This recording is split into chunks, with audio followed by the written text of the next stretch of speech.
Massed ranks of men with lasguns, the backbone of the Imperial Guard.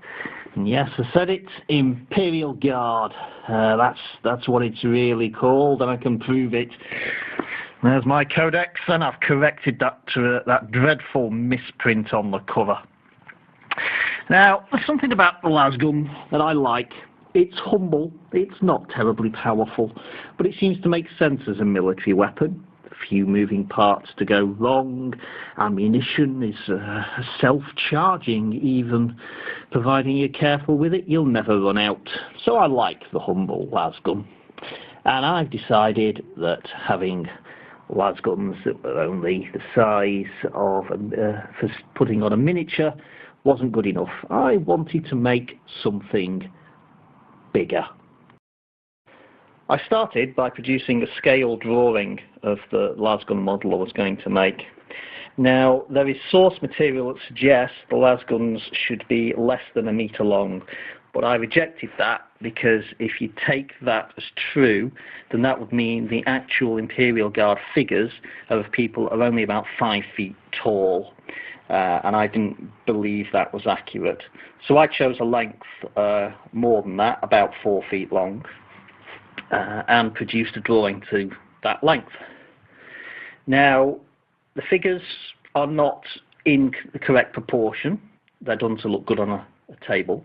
So when I produced this drawing, I found out that vertically it looked far too deep, and I decided that I was going to have to scale it down to produce a model that looked sensible. Knowing how big the model needed to be, I then produced a simple prototype made out of cardboard. This is just taken from boxes from Games Workshop kits, actually. This allowed me to see how things fit together in 3 dimensions. I've used this principle for all sorts of other scratch building projects, and it works just as well for a life-size model as it does to a Warhammer 40k scale one. This was designed so it could actually fit the plastic tubing that I would be using for barrels and the upper part of the body. I used to think it was a sight, but the height is wrong for it to be an optical sight, so it might be the capacitor banks that are supposed to charge the weapon up. So they would all fit in, and this gave me, as well as an indication of what it would look like, some templates that came in quite useful later on when I transferred to plasticard. This is the first of the 3 models that are built. This is the standard pattern lasgun taken from the Cadian style figures. It's got full length body here, moving forward past this upper section. A bayonet lug, although I've not actually made a bayonet to go with it. And it has a fixed stock. Now, the body is all made out of plasticard, as I said earlier.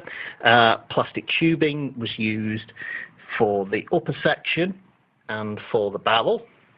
The barrel actually extends, well, the bit of plastic tubing here, this extends all the way back to here inside. And this means that there is extra rigidity because all of the body plates are then glued and fixed to that barrel, and it's all braced. The hand grip, I'm sure you can tell, is not plasticard. That is the grip from a soft air AK-74. I was thinking of using M16 grips, but I wanted a contoured one, and a contoured AK grip was actually cheaper than even just a plain M16 grip. And there's the magazine, and I will now attempt to show you how the magazine works. There's a catch here. If I pull down really hard, the magazine drops out, and you can see in there is a jack plug. That is just a large size jack plug because I figured that is the connection that would be used inside a lasgun to connect its power pack. And now we have the second model that I made. This is the Catachan Jungle Fighter style lasgun. And as you can see, it is somewhat different to the Cadian style. I'll just bring this one back in.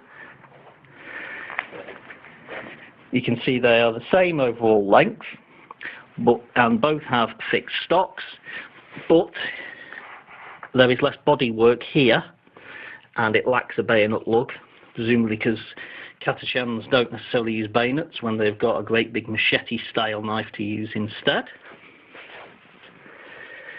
And the only real difference in constructing this was that I made the main body shorter, and I needed to build this little section here that linked the barrel to this extra tube that's underneath. And the third and final model is the folding stock carbine that comes from the Imperial Guard tank accessory sprue. And this uses a main body that is exactly the same as the Catachan Jungle Fighter version, but then I just shorten the barrel by about 100 millimeters, and in place of the fixed stock made of plasticard, I have a folding tubular stock which is made out of 6mm diameter copper pipe. And on the back I've put this switch, which if I push up enables me to turn the stock around. Pushing it back down locks the stock in place,